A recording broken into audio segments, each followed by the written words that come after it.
English Sleep Podcast. Hey everyone, and welcome back to the English Sleep Podcast. I'm Aaron, and where are you listening from today? We're so glad you're here. And I'm in heaven, where you go out for work, on the work, or just taking a quiet moment to yourself. Thank you for pressing play. Today's episode may change how you think about fluency forever. Let me ask you something. Have you ever felt like you're doing everything right but still not moving forward English? You're listening to podcasts, watching videos, spending time with English every day. But when it's your turn to speak, your mind just goes blank? Yeah, it's like you're on a treadmill, working hard, stressed, but not going anywhere. And you start to wonder, is this even working? Am I ever going to fluent? If that sounds like you, take a deep breath. You're not alone. You get so many comments from learners just like you. Some say, I'm improving slowly, day by day. Others say, I'm listening a lot, but nothing is changing. And both are valid, because the journeys look different for everyone. But here's what we know for sure. Just because it doesn't feel fast, doesn't mean it's not working. Learning English is like watching the sunrise. You see in the dark for a while, wondering the light will come, and then slowly, almost without noticing, everything starts to glow. And this episode is for everyone who's showing up, still listening, still trying. We're going to talk about something that might completely change how you look at fluency and why the bro already do every day may be the most powerful skill of all. Also, don't forget to grab free PDF and immediate episode with practicing exercise, reflection questions, and extra support to help you go deeper after the episode ends.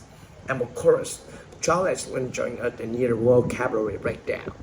So work you through some beautiful useful words from today's episode with examples and repetitions and you can speak along with. So let's begin. No pressure, no rush, just one honest question to open this up.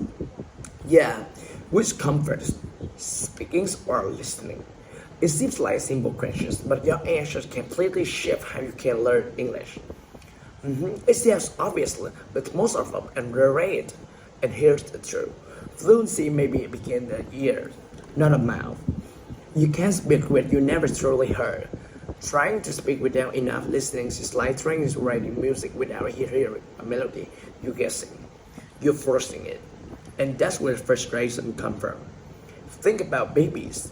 They don't learn by repeating textbook grammar. They spend months just listening, absorbing patterns, sounds, tone, long before they say a single word. And they finally speak. It's not because they study. It's because they already heard it all 1,000 times. But many adult learners skip that phrase. We get impatient. We want to speak fast without giving our ears the time to turn in. And that the fluency starts to feel like struggle. So today, we're slowing things down and guiding you back to variations of it all. Deep, meaningful listening. And we're not just saying, listen more. We're going to show you how to listen in a way that builds fluency naturally. So let's start with our first powerful shift. Tip number one, listen in layers. Too many learners treat listening like a test. You play audios one, try to understand every word, and feel defeating if you don't. But real listening, because it helps you grow, isn't about perfection. It's about purpose. So here's the approach. Break audio clip in 3 simple layers. First, let's just listen to this. What's its topic? What's over a myth or idea? Don't pause. Don't stress. Just let it wash over you. Then go back and listen again. But now focus on the structures. How are sentences built? What tense is being used? What's the rhythm of the speech? And finally, listen the third time slowly. This time, pay attention to word choice, emotions, and intonation. Notice the tone. Did the voice rise at the end of the question? Did it sound curious, sarcastic, tired? Same audios, three different goals, and the results, the train your brain pick up a layers of language, not just meaning, but feeling. And that's what fluency really is. And once your ears are tuned is like that, the natural next step is speaking, right? Well, not just yet. Right. A lot of learners jump straight from listening to the mic and it sounds robotic, and sure, that's one second tip is shadow with silence first. Before you try to repeat after native speakers, give yourself space to feel the language without pressure. Think of it like music. You don't sing along with a new song the first time you hear it. You listen. You absorb the melody. You catch the rhythm. Then you hum. Then you sing. It's the same with a language. So when you're shadowing, try this.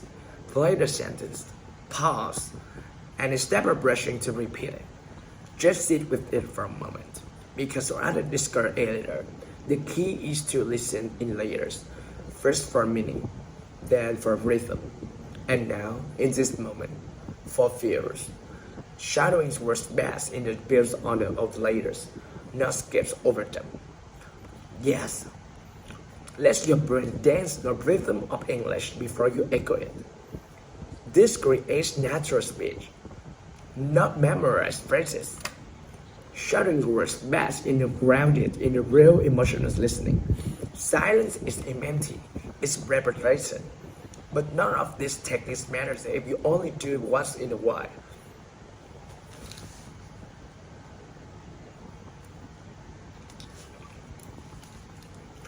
And that brings us to number 3.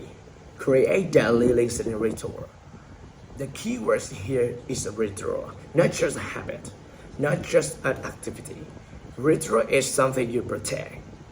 It's have meaning. It's that small window of your day and belongs only to your growth. When I was learning English, I made a promise to myself. No matter what happens today, I gave just 50 minutes to English listening. Not multitasking, not half listening. Just me, my headphones, and voice that pull me into the language. Over time, that small promise became a powerful habit. And the best part is, you don't need an hour, even 10 minutes, while brushing your teeth, making tea, or walking to work, and shape your brain. What matters is how long you listen, it's how often. Ritual brings rhythm, and rhythm brings fluency. So choose your moment. Maybe a morning walk. Maybe it's your wind down time before bed. Whatever it is, make listening your quiet daily practice. And let's become your anchor. And once that ritual becomes part of you, there's one challenge most learners face next. What should I listen to? And that brings us to the next tip. Tip number 4, curious in attention. Don't consume everything. Exactly. We live in a world where there's too much to listen to. Podcasts, YouTube, stories, interviews, audiobooks, reels. It's endless. And what does make sound exciting? It can actually leave you paralyzed. I've been there, opening 5 videos, never finished one. Jump in between accents, side topics, thinking I was being productive. But actually, I was just overwhelming myself. It's content overload. And honestly, it drains your focus more than it feels for growth. That's why the answer that in doing more is to choose better. Pick 1 or 2 English sources that you genuinely enjoy, something that feels familiar, film you can return to again and again without pressure, because that builds understanding, and repetition builds fluency. It's like a garden. You can't water every plant in the world, but you can care deeply for just a few, and watch them bloom. Same with the listening. Go deep, not wide. Familiar reality builds fluency. Your brain relaxes. You start to recognize rhythm, phrases, even personality. So instead of chasing something new every day, choose your core input. A podcast you like, a YouTube channel that makes you smile, even this show. Let that be your home base. your safe zone for daily exposure. And then, once your foundation is strong, once your ears feel comfortable, there's one more thing you must do: grow beyond the bubble. Tip number 5. Listen across context. Because English, the real words, doesn't sound like a classroom. It's fast, it's messy, it's full of personality. Wait. I know you're thinking, did you just tell me create my content and not listen to everything as one? Exactly. And you're right to catch up. But here's the thing. Those two tips are opposites. They're phrases. First, you need consistency, familiar process, familiar style, to help your brain feel safe and steady. But once you build that foundation, now it's time to stretch. I remember the first time I tried to watch unscripted interview between the comedians. They were laughing, interrupt each other, finish each other's sentences. And I just sat there, frozen. I understood nothing. Because real words English with one accent, one tone, one topic. It's interviews, arguments, laughter, sarcasm, mumbling, emotion, pauses, overlaps, all of it. If you only listen in one style, your ears stay inside a bubble. In fluency, there's a lift there. So when you feel comfortable, instantly step into the context, starting exploring. Watch the vlog, listen to emotional speech, try the news story, then switch to comedy podcast. Think of this like going to the gym.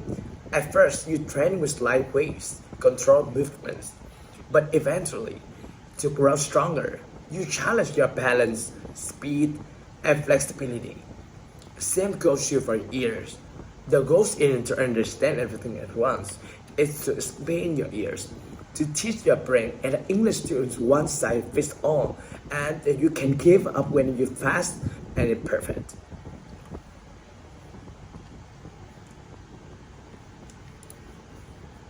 Because in the real world, English words slow down.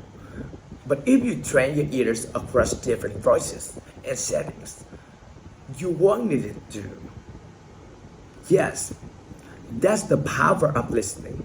It shapes you how you speak, how you understand, and how confident you feel.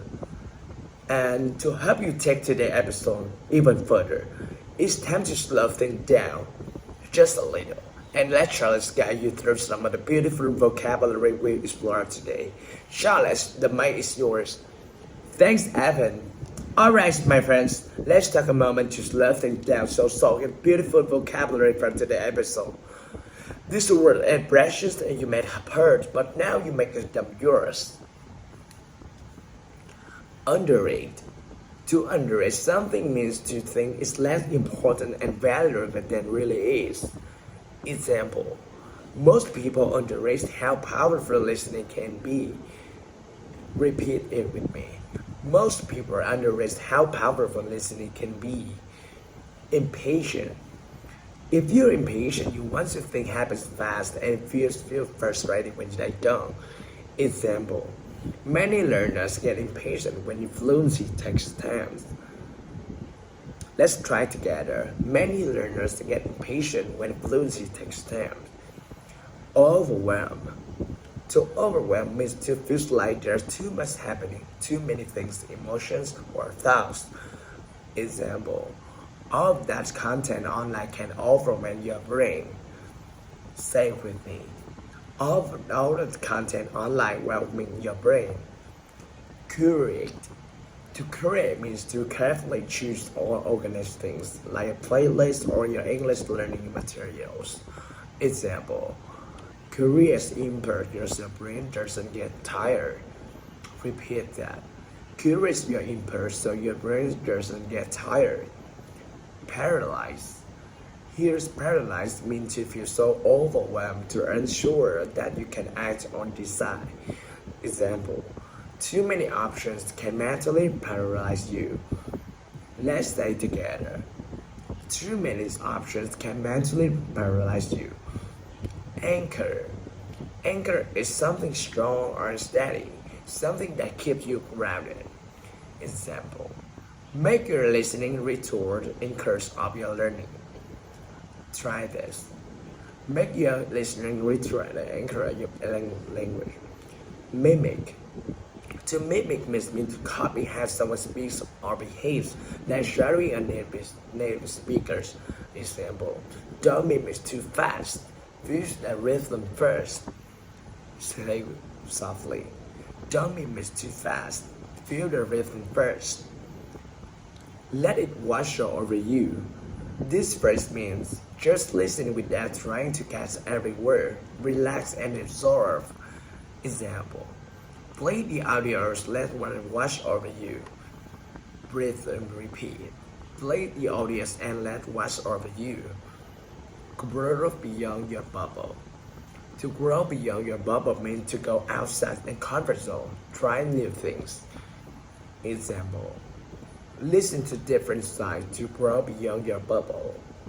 Try this one. Listen to the different styles to grow beyond your bubble. One size fits all. This phrase describes something designed for everyone, but it usually doesn't work perfectly for anyone. Example, fluency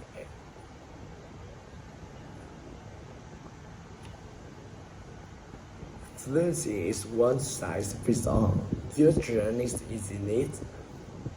Wonderful. Say this aloud. Say them gently. The more you hear them and say them, the more you live in your voice.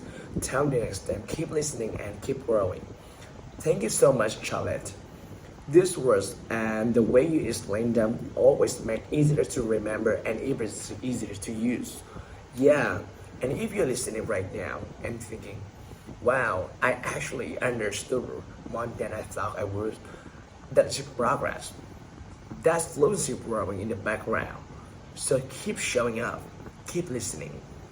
Even on days it feels slow, remember, your ears are listening more you realize. Alright friends, that's it for today. We'll see you in the next episode of the NHถี่podcast. And until then, keep listening, keep living. Bye for now.